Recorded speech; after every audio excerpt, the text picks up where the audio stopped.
We're continuing to move forward with our new account, and the results are pretty good. I'm liking where this thing is going. Let's go ahead and get into the game and see what's happening. So if you look here at the achievement screen, we see that we've logged in for 42 days. So that's great. We're definitely making progress. We're going to go to the main screen, and we notice now that we are at level 90. We're closing in on level 91, and that's not bad. That's not bad at all. The last time we spoke, the last video we had about this, I think we were at about 81. And because of that Gear Fest milestone, we were trying to ramp things up to get our account up to a higher account level, and we made it to level 90. The team that we have been spending the most time with are the champions. Simply put, because they were the newest raid team at the time, we needed to try to push into something to get those milestones for the Gear Fest to increase our account level. So we went ahead and went with the champions. We have them here at, where are they all? They're gear tier 15. So they're all gear tier 15 across the board. And the thing that we're kind of working on at the moment is that blue ISO. So again, as we look at the team as a whole, we see that we've got them all to blue ISO 3. So that allows us in the Annihilation raid to get to difficulty 5 inside of the raids. The next stepping stone we need to get to is difficulty 6, obviously. So to do that, we're going to have to get that blue ISO up to level 5, right? We're gonna have to fill this out through all these characters. So that's what we're gonna do. That's our goal for now up till next week, is to get all the blue ISO on these characters filled in. We're not gonna put that blue ISO on anyone else except for these characters, because the whole point is to get them into that next raid level. Now, one of the things that you also might notice, again, why we put all this investment in here, we'll go back now and talk to Moon Girl. We're working on our abilities. Okay, so we look at Moon Girl's abilities here. So we have her passive ability, Super Genius Girl, and we see we do indeed have that maxed out, right? So this ability is at max level. We're now starting to use tier 4 ability materials. And if we want our teams to function, we're going to have to put those at least on the passive ability, just like we have here with Moon Girl. Tier 4s can be difficult to come by. We have 800 here. And this is because we've been going through some of the old legendary events. We've been going through the old dark dimensions, just doing the best we can, getting tier 4s, but we're not getting them at a super high rate. So we need to start saving them, and we got to be careful who and what we use them on. We want to make sure that we're only using them on characters that we're actively using. So this is not a nice to have resource. This is a scarce resource that's very important for the progression of our accounts. So as you see at the top there, we did not put any into Tail Slap, like we said.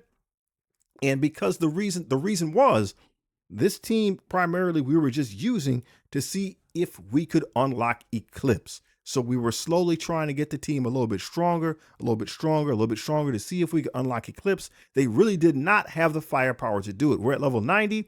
Her event opens at level 72.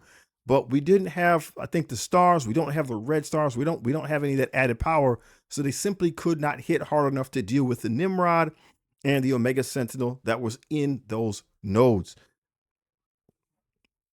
So because of that, we did indeed take the whole team up to 90. We did use some of those tier 4 abilities, but we indeed were selective. So we look at Miles Morales here.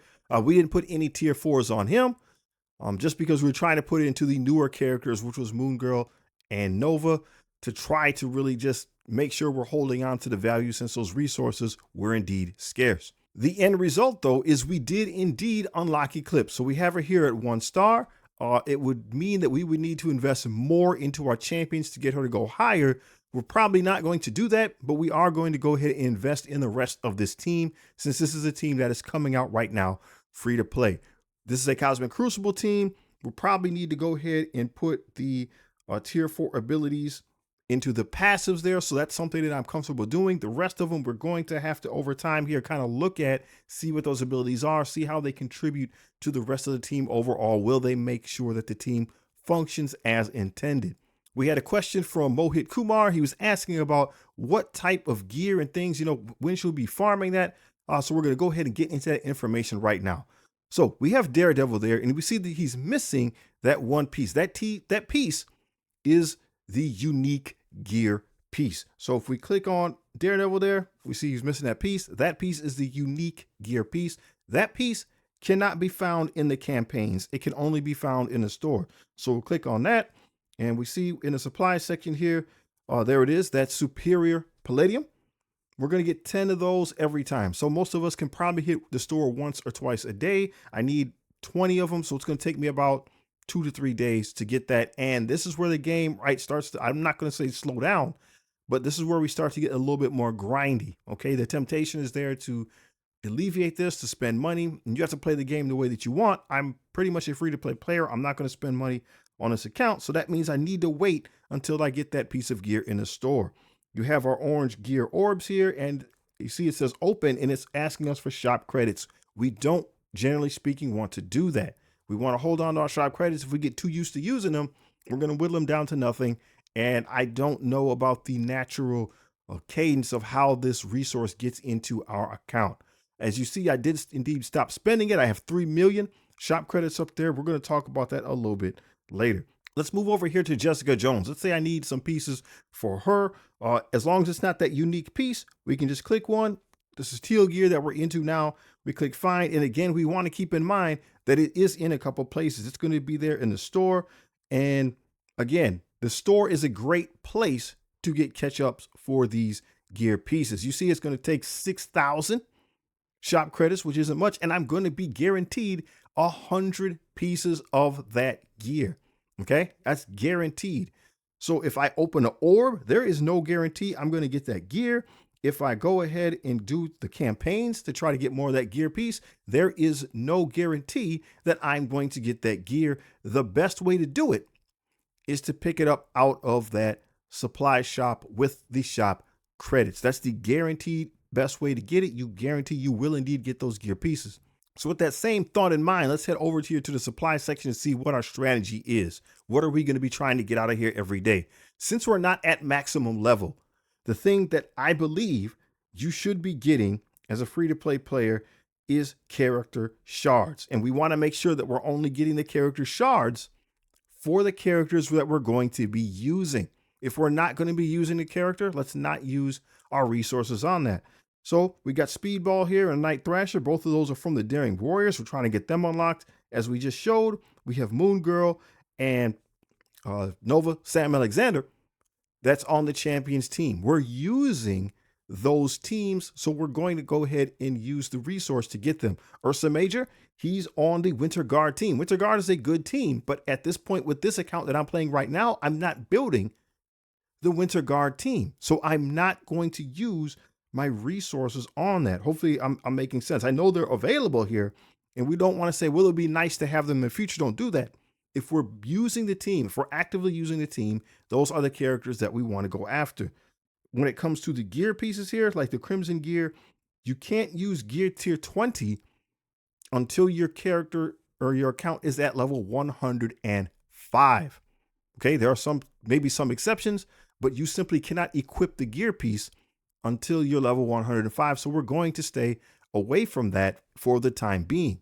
So now we're on the character screen and we're going to be using a lot of shop credits. So for the moment, I'm not comfortable using shop credits on other things. I've stopped pulling them from the orbs just for funsies to see what characters I could get.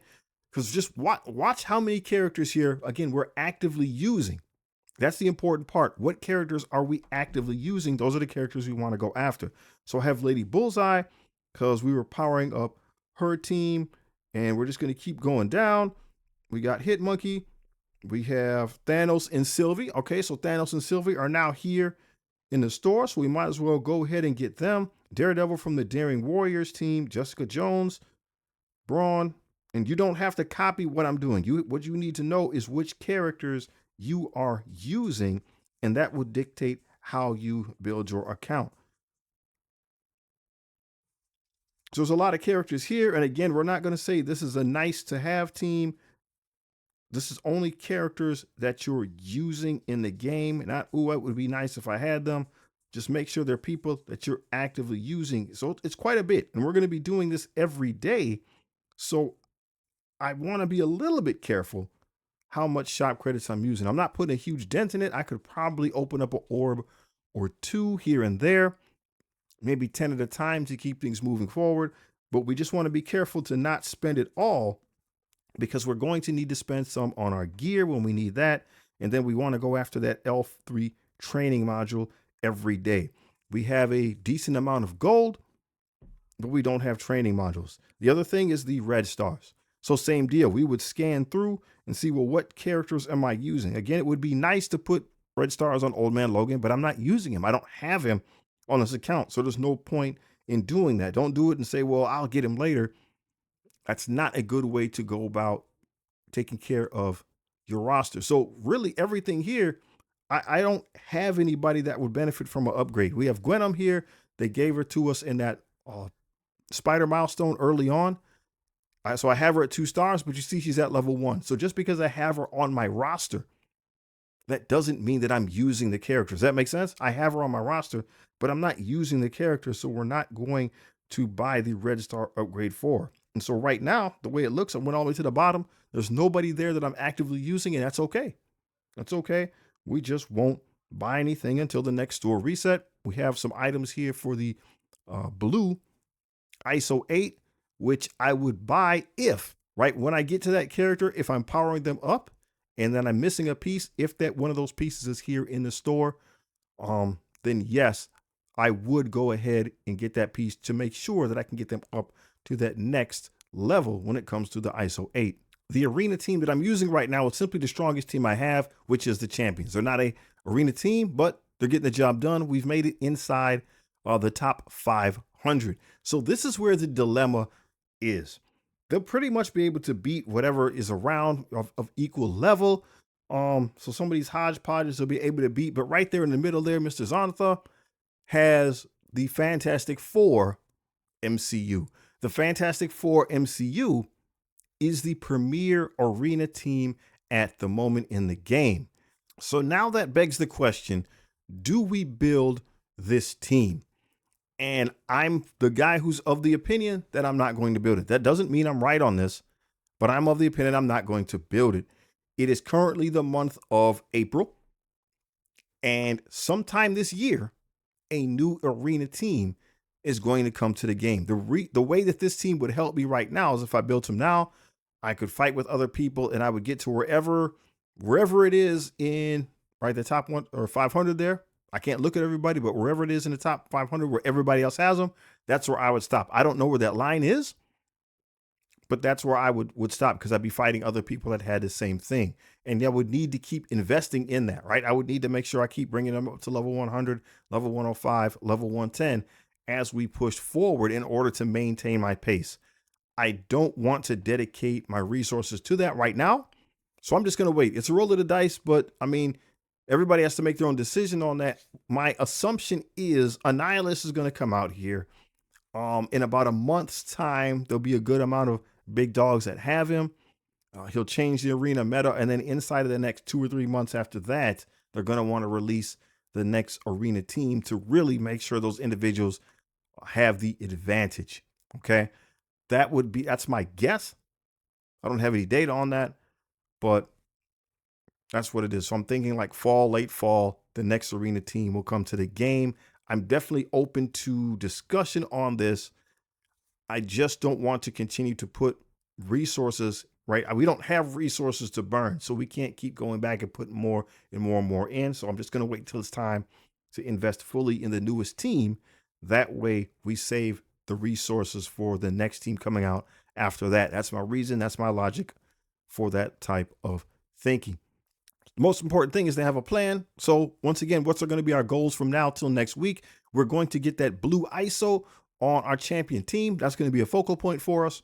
We should have Night Thrasher unlocked in a day or so. Speedball has an event coming up, so maybe we can get him unlocked as well. We're going to try to kit out our Daring Warriors, see how high we can build them before the Shadow Conclave starts to enter the game.